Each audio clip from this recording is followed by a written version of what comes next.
Blood Ties, the Screenplay by William Hovey Smith. This is Hovey Smith. I'm the author of Until Death Do You Part, and I'd like to introduce this project to you. Until Death Do You Part began approximately 5 years ago, and I developed the concept of the novel, then went to Sicily and actually did ground location work, wrote the first draft of the novel, which I published here as father of the Grooms, then produced the screenplay, presently titled Blood Ties, and ultimately published Until Death Do You Part, An American Family Meets Their Sicilian Cousins last year. Until Death Do You Part, An American Family Meets Their Sicilian Cousins. William Hovey Smith. Professionally, I am a geologist. I was a former combat engineer officer. I'm a wild game cook. I've written some 20-odd books, literally hundreds of magazine and newspaper articles, and done radio broadcasting and a little stand-up comedy. As a book writer, I am noted for producing outdoor books with very unusual contents. I cover subjects that are not often mentioned in the regular outdoor press. My business books likewise, like Make Your Own Jobs, are unique treatments of business subjects. With this background, I was eminently qualified to actually write a book set in diverse locations. The book itself is approximately 400 pages.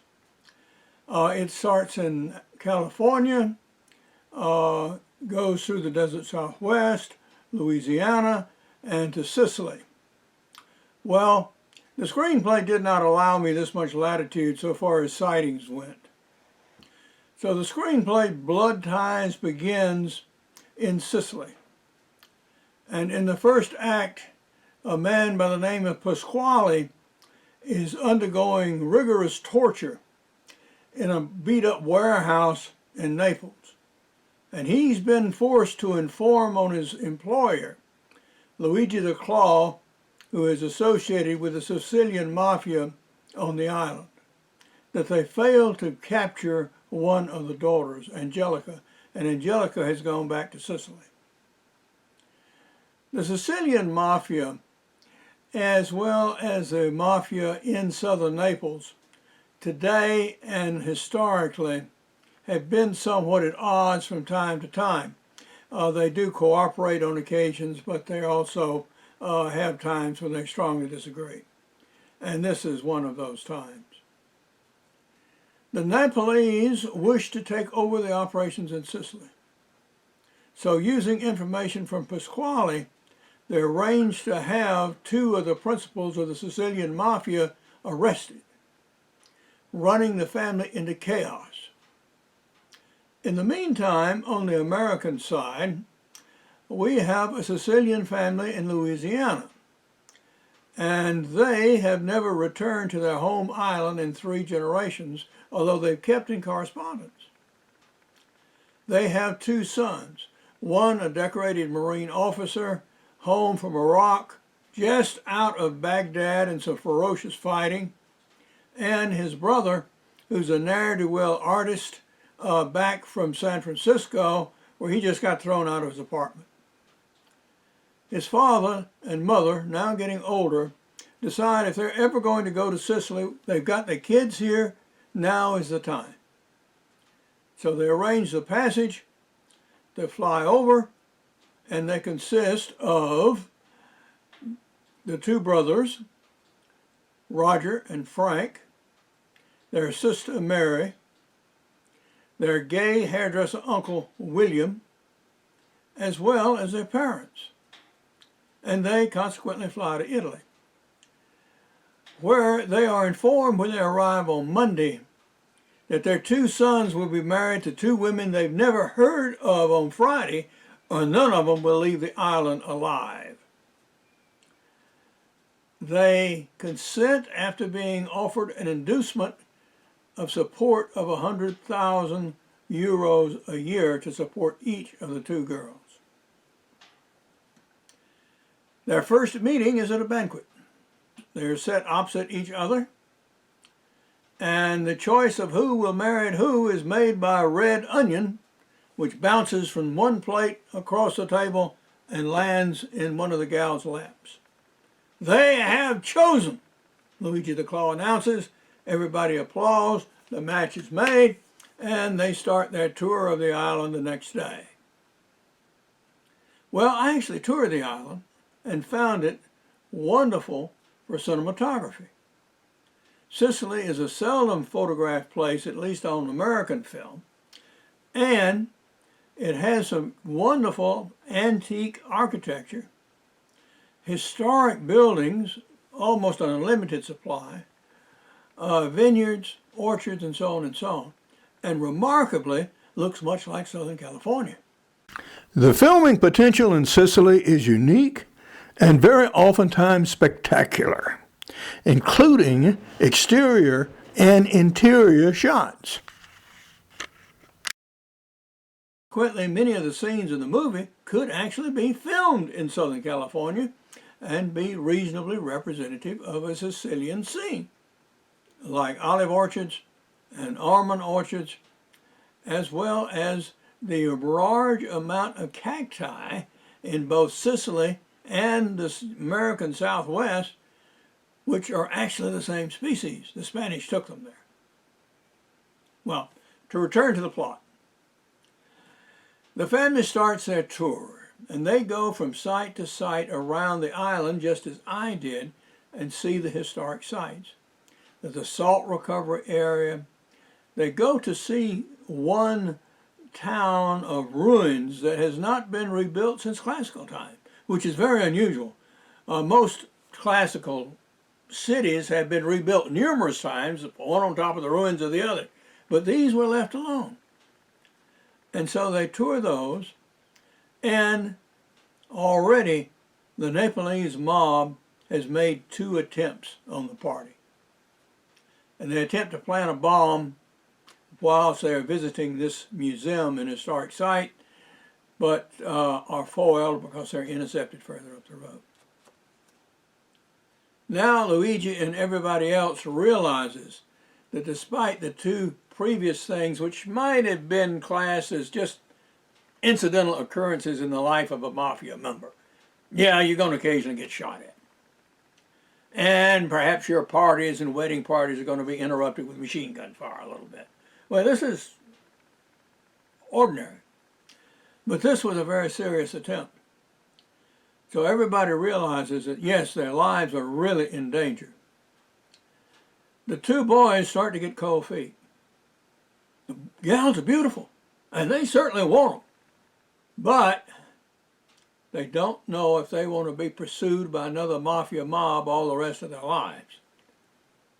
They hatch a plot with their uncle and an Irish priest to have the 2 grooms seen in bed with 2 gay strippers by their prospective brides.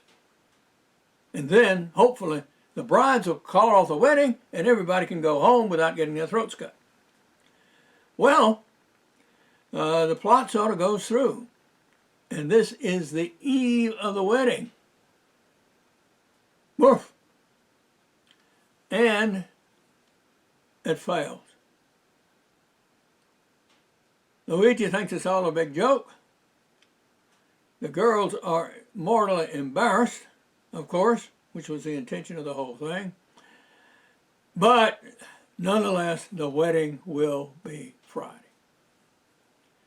They're holed up in Luigi's villa in Syracuse.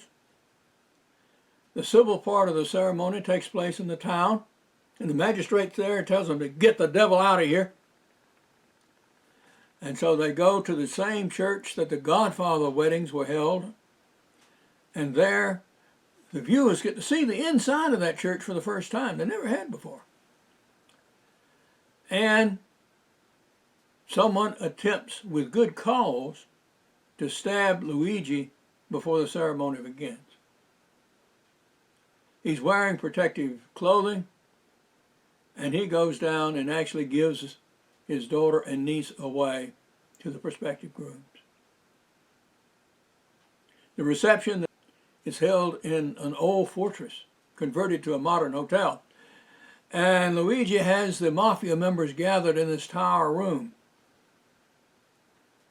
And now he knows who is responsible. And he is going to turn them over to the AIA, the Italian Anti-Mafia Association. And everybody else in the mobs agree. Consequently, they have their reception. There's ethnic dancing, there's good food, and the reception goes fairly well. However, they must still make it out of Sicily, and there's an ongoing plot against them that's already been financed. The contracts have been given. One includes bombing the plane that they were to fly home on, and so, through the collusion and arrangement of the AIA, the FBI, and two AIA figures who have been secretly inserted into the wedding party, they manage to ultimately escape. And that is the thrust of the screenplay. The screenplay, as I've mentioned, has a lot of historic, scenic possibilities in filming. The characters are unusual in that this screenplay does not have a central hero. The hero in the screenplay is, in fact, the Khaleesi family in toto. They are the heroes. Much like The Longest Day, there is no single character that has an outstanding dramatic act that makes him the hero of the piece, although all of the characters undergo evolution through the course of the screenplay. Roger, the artist, turns out from being a sort of scary cat, ne'er-do-well, to a man capable of riddling a car at close range with a Thompson submachine gun when his wife is threatened. There also, being a guy, a lot of interesting guy stuff in there. In the book's plot, I have a scout too that plays a prominent part. In the movie and the book, there is a very colorfully painted old Fiat, which belongs to the AIA members who work for a driving service, and that is a part of the wedding. There is an interesting chase where they run down a steep embankment through an olive orchard, led by a Ferrari with this little Fiat bug bouncing along behind it. And they are shot at there and do ultimately escape. These objects on my desk are things I created for the movie. This is a wavy bladed dagger held and described many times by Luigi the Claw. It's a weapon of intimidation.